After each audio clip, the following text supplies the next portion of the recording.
And we're back with you here on KBBF 89.1 FM and on the web at kbbf.org. We want to continue the conversation about mental health and violence.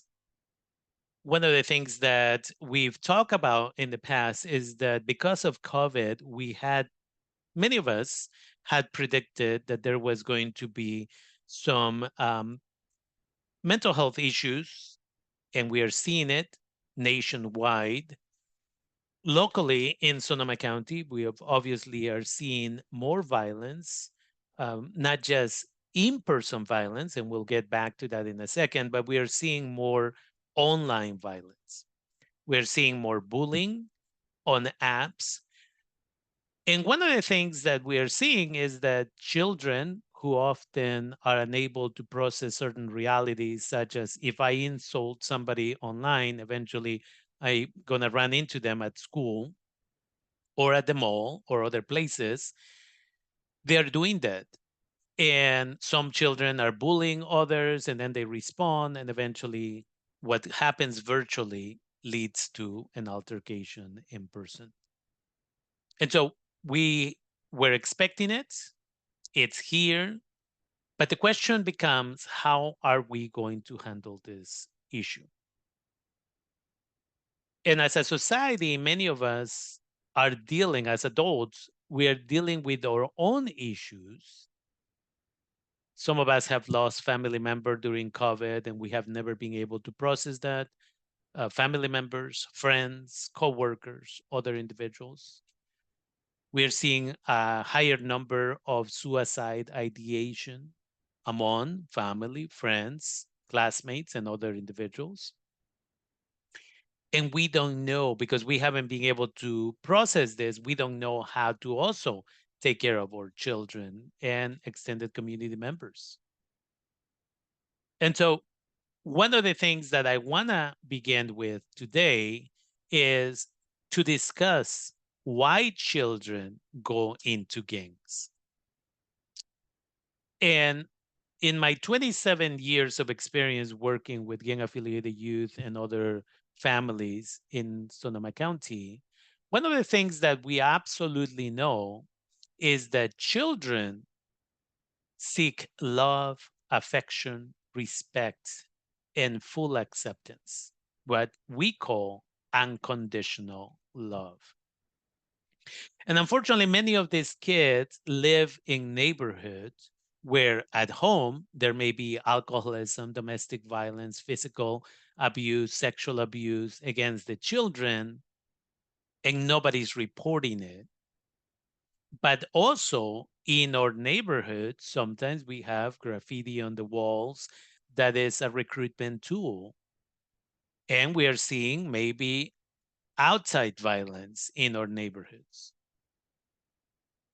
And so when children feel that in order to find love and acceptance and everything else, and they cannot find it at home, then they will go and look for it somewhere else.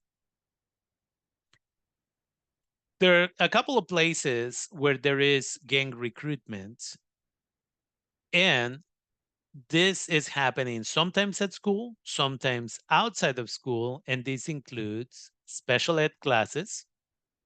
And for decades, this has happened.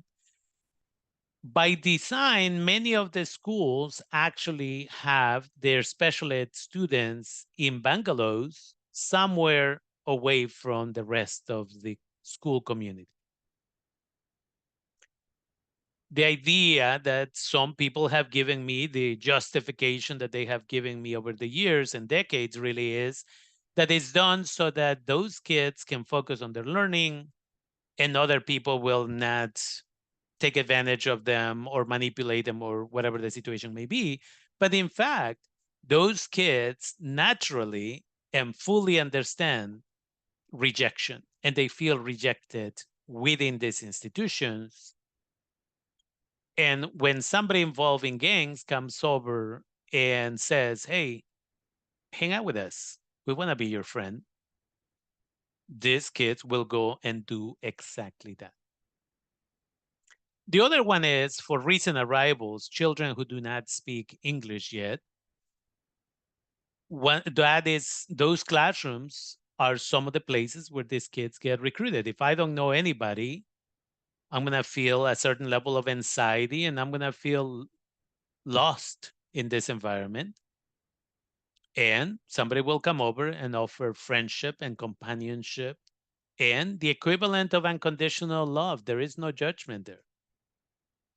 So it's easy for individuals to say gangs are bad.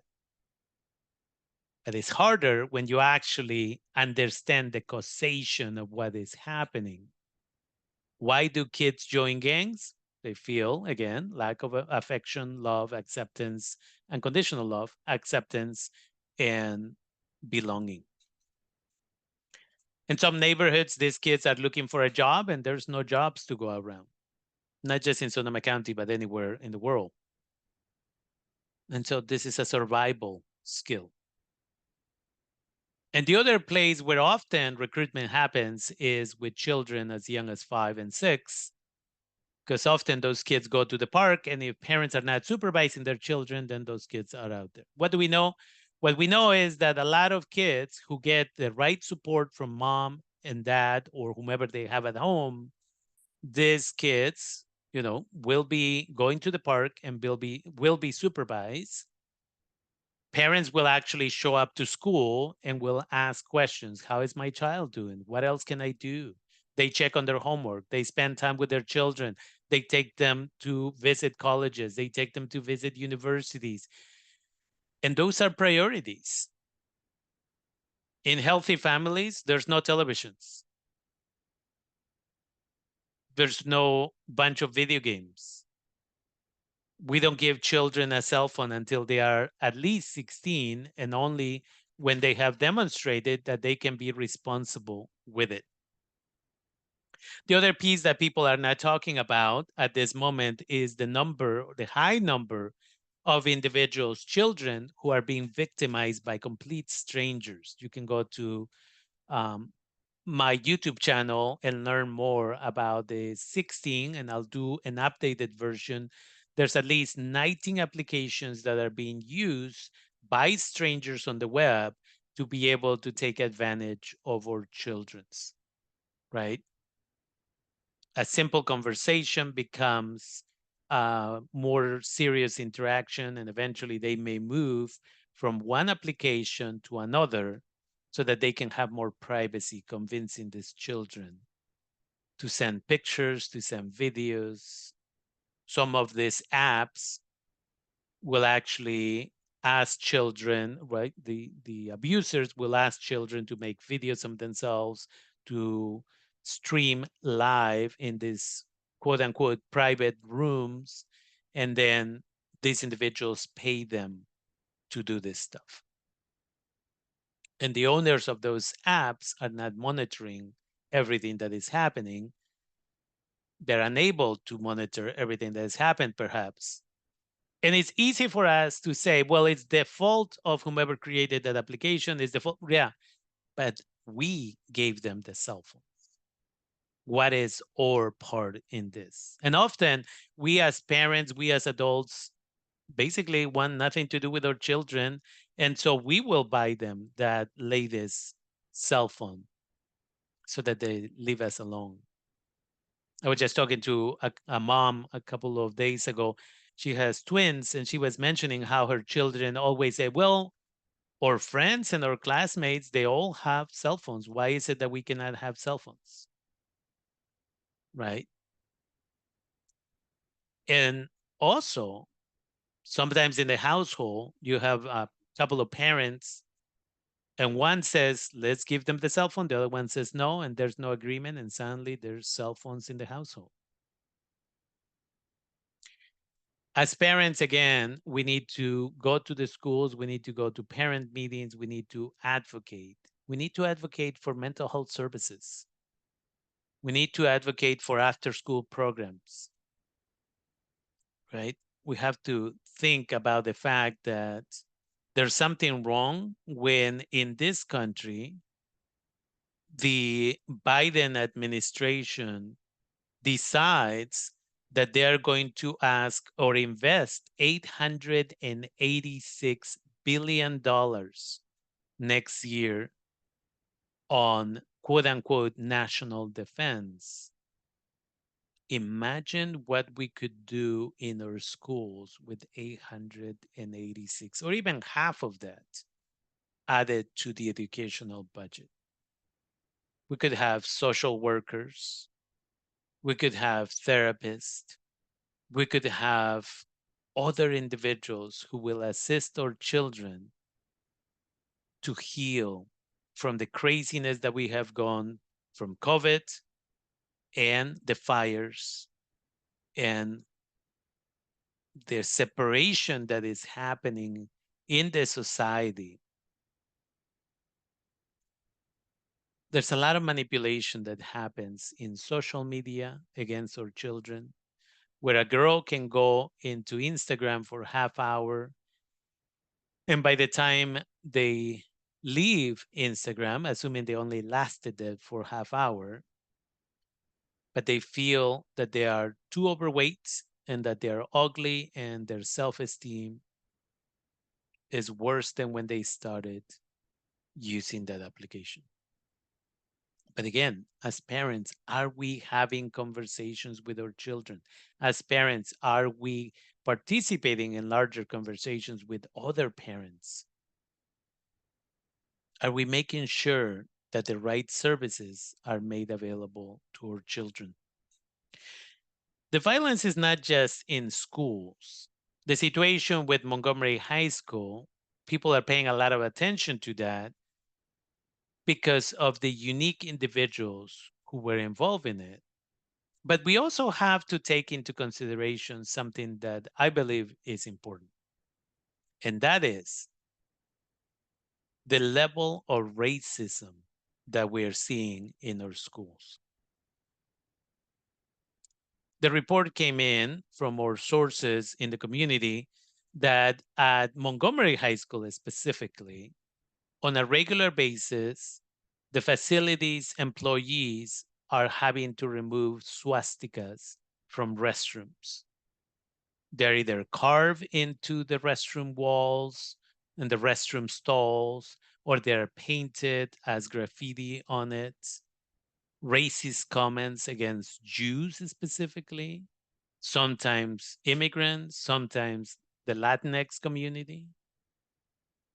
We had a male teacher, from what I remember, a few years ago, a teacher who was in their classroom and a white student walked back and forth in front of their classroom during lunch one day doing the Hitler salute. This happened a few years ago. Was it reported to administration? Yes. What was the response from administration? Oh, he's a special ed student. Just kind of ignore him. That's not a solution. A year ago, same teacher reported a young individual because the individual on the actual desk drew, I believe with pencil, a couple of guns and what was perceived to be like somebody who had been shot, right? And what was done in those situations and every other situation. We have to talk about the larger piece. It's easy to say it's a gang issue. It's more complex when we see how unwelcome many of the students feel in these institutions. And it doesn't just happen at Montgomery High School. For those of you who are familiar with Maria Carrillo High School, you may remember that years ago, almost a decade ago, some students, or it's perceived that it's students, that was students, perhaps it was community members, went out there, right, and committed an act of hate to let our African American community know that they were not welcome. It happens in different schools. I went to Pioneer High School the other day for a few minutes, And I was escorted from the main office to a teacher's classroom. And I asked a white student, how are you feeling about all of this? He said that he was a junior at the school. And he said that he wasn't worried, that he wasn't concerned about his safety. He said that he hangs out with people that are healthy and are drama free. And that more than anything, it's not fear that he has, but is annoyance towards what's happening in the schools. And that in itself is privilege, right? When you don't have to take things serious if it doesn't affect you directly. On the way out of the classroom to the parking lot, I was escorted by a Latinx student, and the conversation was completely different. So we really need to have an honest conversation. Michel Foucault, one of the great philosophers, said that before we critique, we have to look within ourselves and do a self critique. That we have to fully understand, do I have a specific bias? Or, right, what is calling me to challenge the authority of an elected official, or again, in this situation, it could be a school administrator. And many individuals in this community now are taking the opportunity to accuse one board member of Santa Rosa City Schools.